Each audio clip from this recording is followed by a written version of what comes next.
Hi, my name is Jen. I am the host of the Bible Explained podcast, and I am so thankful that you're here. We're going to be talking about a very important portion of 2 Kings 17 today, and this is the portion where Assyria comes into Israel and completely displaces everybody in Israel. We'll talk about it in just a moment, so stay tuned.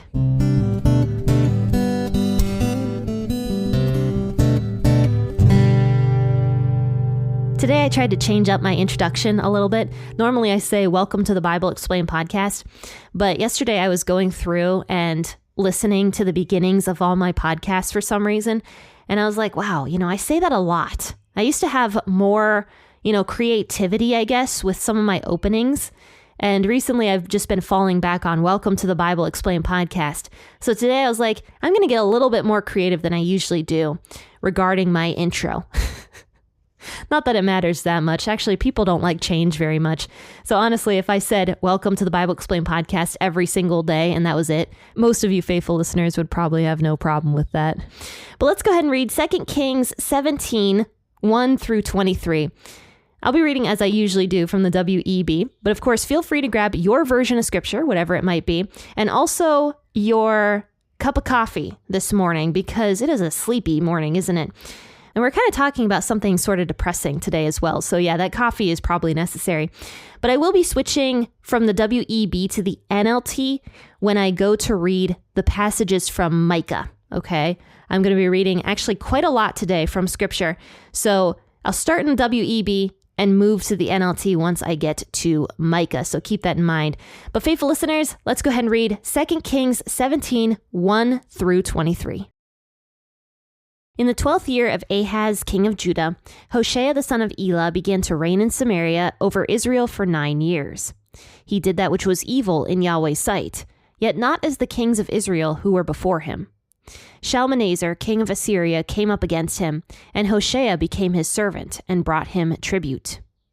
The king of Assyria discovered a conspiracy in Hoshea, for he had sent messengers to So, king of Egypt, and offered no tribute to the king of Assyria, as he had done year by year.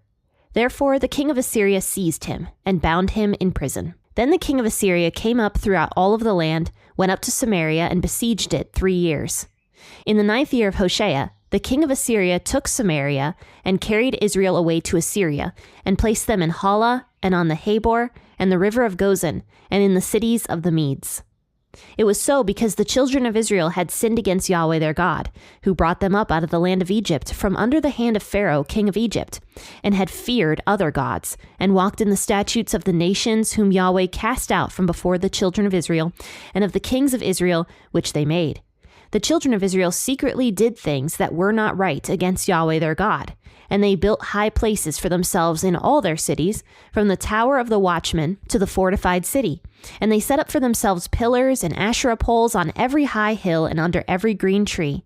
And there they burned incense in all the high places, as the nations whom Yahweh carried away before them did. And they did wicked things to provoke Yahweh to anger. And they served idols, of which Yahweh had said to them, "You shall not do this thing." Yet Yahweh testified to Israel and to Judah by every prophet and every seer, saying, "Turn from your evil ways, and keep my commandments and my statutes according to all the law which I commanded your fathers, and which I sent to you by my servants the prophets." Notwithstanding, they wouldn't listen, but hardened their neck, like the neck of their fathers who didn't believe in Yahweh their God. They rejected his statutes and his covenant that he made with their fathers, and his testimonies which he testified to them. And they followed vanity, and became vain, and followed the nations that were around them, concerning whom Yahweh had commanded them that they should not do like them. They abandoned all the commandments of Yahweh their God, and made molten images for themselves, even 2 calves, and made an Asherah, and worshipped all the army of the sky, and served Baal. They caused their sons and their daughters to pass through the fire, used divination and enchantments, and sold themselves to do that which was evil in Yahweh's sight, to provoke him to anger. Therefore Yahweh was very angry with Israel, and removed them out of his sight. There was none left but the tribe of Judah only. Also Judah didn't keep the commandments of Yahweh their God, but walked in the statutes of Israel, which they made. Yahweh rejected all the offspring of Israel and afflicted them, and delivered them into the hands of raiders, until he had cast them out of his sight. for he tore Israel from David's house. And they made Jeroboam the son of Nebat their king. And Jeroboam drove Israel from following Yahweh, and made them sin a great sin. The children of Israel walked in all the sins of Jeroboam, which he did, and they didn't depart from them, until Yahweh removed Israel out of his sight, as he said by all of his servants the prophets. So Israel was carried away out of their own land to Assyria to this day. Yeah, this is a very heavy chapter, as you can see, and this is like the end of Israel. Like we've been talking about Israel and Judah so much, we're no longer talking about Israel from this day forward, because Israel is no more as of what we just read today. It says in verse 1, in the 12th year of Ahaz, king of Judah, Hoshea, the son of Elah, began to reign in Samaria over Israel for 9 years. Now, you guys remember Hoshea, maybe. He was the guy that killed the previous king of Israel, Pekah. According to history, Hoshea was potentially coerced by the king of Assyria to actually kill Pekah, because Pekah was part of an anti-Assyrian rebellion and was potentially causing some issues for Assyria.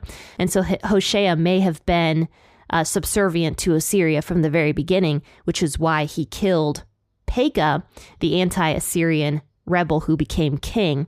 But it says, Hoshea, the son of Elah, began to reign in Samaria over Israel for 9 years. And this is the last king of Israel ever. He did that which was evil in Yahweh's sight, yet not as the kings of Israel who were before him. So it's kind of funny that scripture's like, yeah, Hoshea was evil, but not as bad as the kings before. Like he was bad, but the kings before, those guys were really bad. But yet still, Hoshea was a bad king. But something this shows is that during the reign of Hoshea, God ended up causing Israel to be taken over by the Assyrians, even though Hoshea was not the worst king that Israel ever had. Which shows that God is not just focused on the king. The king is a big part of stuff. You know, the king kind of directs people in the direction they're going to go. He's the leader of the entire country.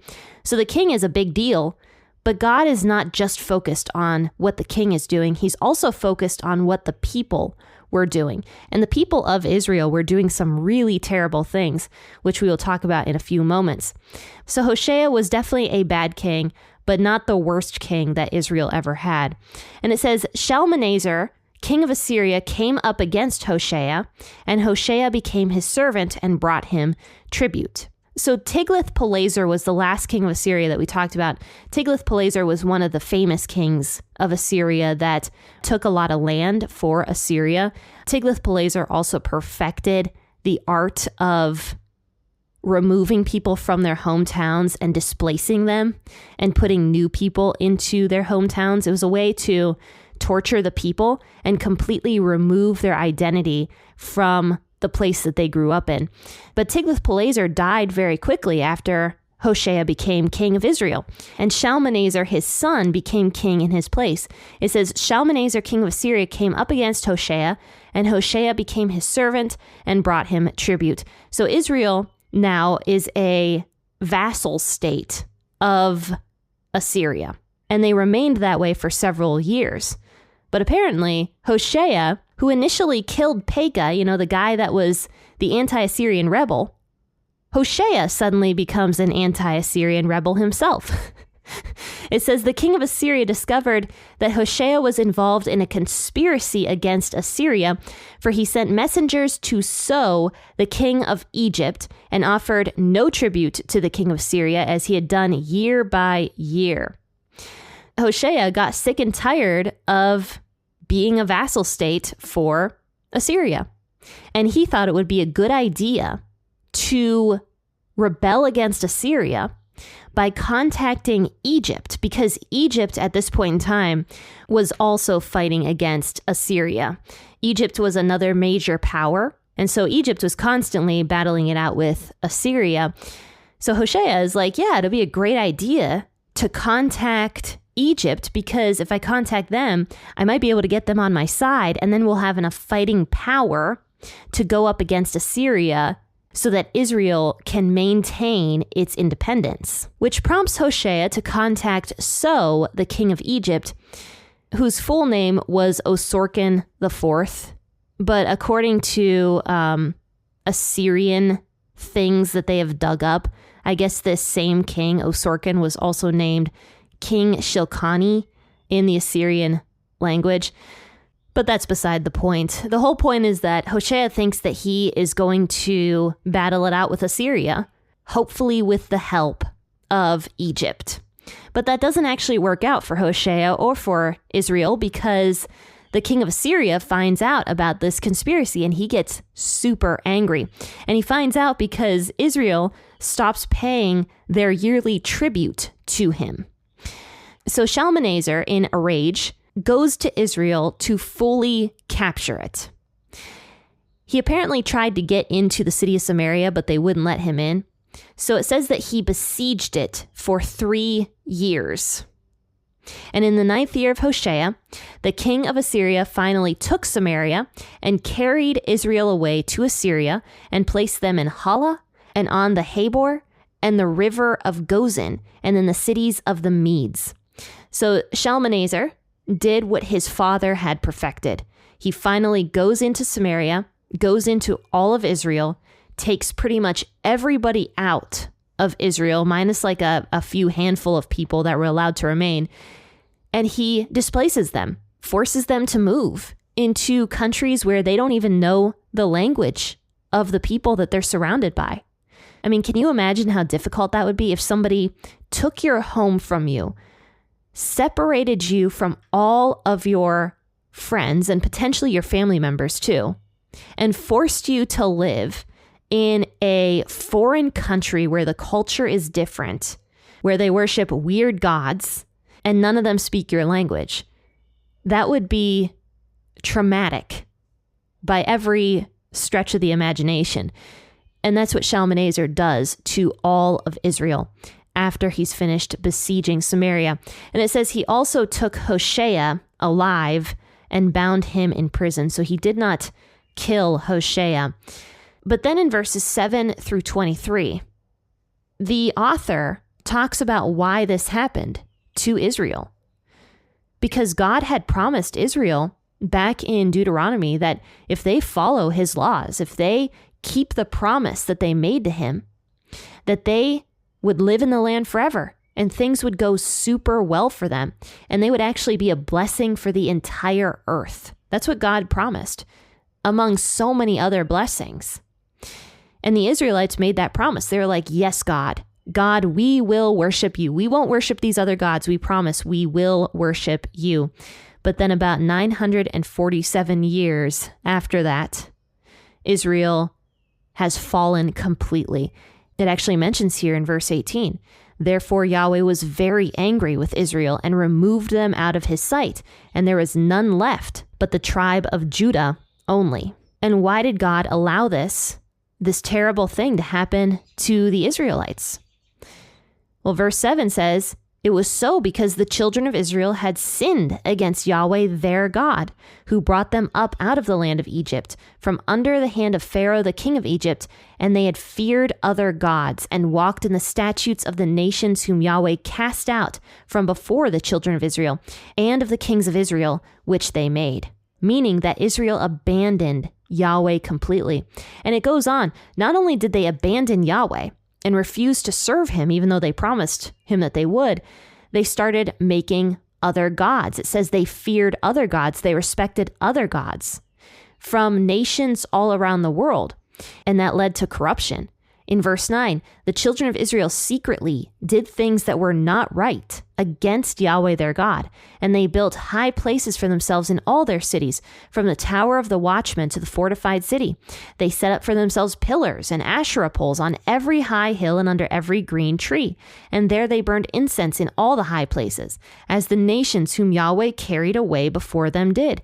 And they did wicked things to provoke Yahweh to anger. They served idols, which Yahweh said, "You shall not do this thing." So Israel went so far from worshiping God that they actually erected altars in every single place that they went. They had idols in their homes. They had idols out in their courtyards. They had idols under every green tree. And I actually believe this. I don't think that this was an exaggeration. Because look at America now. Even though it's kind of faded a little bit over the past 50 years, you can still see crosses and Christian images all over America. Little crosses on the side of the road, big crosses in people's yards, crosses around people's necks, the little fishers of men symbol on the backs of cars. You see Christian symbolism everywhere you go in America, especially if you're looking for it. So I absolutely believe that Israel fell so far away from God that these images of these idols that they were worshiping were literally everywhere, under all these green trees, every single place that they went, all the stores, the marketplaces, the whatever people did back in those days. I'm sure that there was idol imagery everywhere you went. This provoked Yahweh to anger, it says. However, God didn't destroy Israel and Judah immediately. Because yes, Judah is about to be destroyed as well, but that's not for a few more chapters. Spoiler alert. But before destroying Israel and Judah, it says Yahweh testified to Israel and to Judah by every prophet and every seer, saying, turn from your evil ways and keep my commandments and my statutes, according to all the law which I commanded your fathers, and which I sent to you by my servants, the prophets. But notwithstanding, they would not listen. So God was talking to the Israelites for this entire time. He was sending them prophets. For example, we just talked about a very famous prophet that died not too long before this, Elisha, who was going throughout all of Israel, performing miracles, raising people from the dead, making metal float in the water, just doing really crazy stuff. And Elisha was not the only one. There were many unnamed prophets that aren't even talked about in scripture that went throughout Israel and Judah proclaiming what God was saying. Isaiah was also alive during this time, as well as Micah, two other prophets that were very famous, telling Israel and Judah, turn from your wicked ways because this is what's going to happen. If you don't listen, this is what's going to take place. And you guys might be thinking, this is kind of mean for God. Like, why doesn't he just let people do whatever they want to do? Like, what's the big deal if they want to serve other gods? It's kind of unfair for Yahweh to demand people to worship him. Well, that brings me to Micah chapter 2. Once again, Micah was a prophet alive during this entire time. And he was prophesying to Israel and to Judah that they should turn away from their wickedness. And I actually read through the entire book of Micah, which isn't a huge feat because it's rather small. But I picked out all the verses that talk about how corrupt Israel and Judah had become. Micah 2, 1-2 says, what sorrow awaits you who lie awake at night, thinking up evil plans. You rise at dawn and hurry to carry them out, simply because you have the power to do so. When you want a piece of land, you find a way to seize it. When you want someone's house, you take it by fraud and violence. You cheat a man of his property, stealing his family's inheritance. Then if you jump down to verse 8-10 of Micah 2, it says, you steal the shirts right off the backs of those who trusted you, making them as ragged as men returning from battle. You have evicted women from their pleasant homes and forever stripped their children of all that God would have given them. Up and be gone. This is no longer your land and home, for you have filled it with sin and ruined it completely. Then if you go to Micah chapter 3, 1-5, it says, listen, you leaders of Israel. You are supposed to know right from wrong, but you are the very ones who hate good and love evil. You skin my people alive. You tear the flesh from their bones. Yes, you eat my people's flesh, strip off their skin and break up their bones. You chop them up like meat for the cooking pot. Then you beg the Lord for help in times of trouble. Do you really expect him to answer you? After all the evil you have done, he won't even look at you. Then God talks about the false prophets in verse 5. This is what the Lord says. You false prophets are leading my people astray. You promised peace for those who give you food, but you declare war on those who refuse to feed you. Then jumping down to verse 9. Listen to me, you leaders of Israel, you who hate justice and twist all that is right. You are building Jerusalem on a foundation of murder and corruption. Your rulers make decisions based on bribes. You priests teach God's laws only for a price. You prophets won't prophesy unless you are paid. Yet all of you claim to depend on the Lord. Then jumping a few chapters later to Micah 6:10-12. What shall I say about the homes of the wicked filled with treasures gained by cheating? What about the disgusting practice of measuring out grain with dishonest measures? How can I tolerate your merchants who use dishonest scales and weights? The rich among you have become wealthy through extortion and violence. Your citizens are so used to lying that their tongues can no longer tell the truth. Then lastly, Micah 7:2-6. It says, the godly people have disappeared. Not one honest person is left on the earth. They are all murderers, setting traps even for their own brothers. Both their hands are equally skilled at doing evil. Officials and judges alike demand bribes. The people with influence get what they want, and together they scheme to twist justice. Even the best of them is like a briar. The most honest is as dangerous as the hedge of thorns. Then jumping to verse 5, don't trust anyone, not your best friend or even your wife. For the son despises his father, the daughter defies her mother, the daughter-in-law defies her mother-in-law. Your enemies are right in your own household. So that shows a little bit about how corrupt Israel and Judah became from following these false gods. Because when you follow false gods instead of Yahweh, that does nothing except feed egotism, because false idols are made up. And since they're made up, everything about them, including the way they're worshipped, is also made up. People just are making it up as they go. That feeds humanity's egotism, because then you can just worship whatever you want to worship. And in my personal study, I read something really interesting from one of the prophets. I'm very sorry, but I can't remember which prophet it was. But it said that the people up on the high places were actually performing orgies and ritualistic sex. So they were just doing whatever they wanted to do. And that is what idol worship really comes down to, is let's just do whatever we want to do and worship whatever we want to worship. Idol worship is nothing but pride and egotism, and feeding pride and egotism. So of course, Israel was going to become corrupt because of these false gods that they were worshiping. Yahweh had a set of rules called the Old Testament laws that taught the people kindness and true love and how to take care of themselves. That was the whole point of the Old Testament laws, was God teaching his people how to live differently than the other nations who were just worshiping idols and doing whatever they wanted to do. But of course, because people naturally want to do whatever they want to do, humanity has a tendency to stray away from God, because they don't like God's laws. They just want to do what they want to do.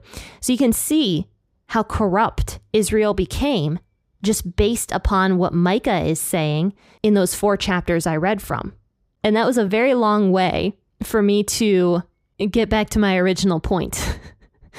The reason God wanted his people to worship him, and even demanded that they worship him, was because he didn't want his people to fall into doing whatever they wanted to do. Because as you can see, doing whatever you want to do leads to the sin nature, leads to base passions like hatred, corruption, and envy, and stealing, and murder, and adultery, and orgies, and pretty much everything that is anti-God.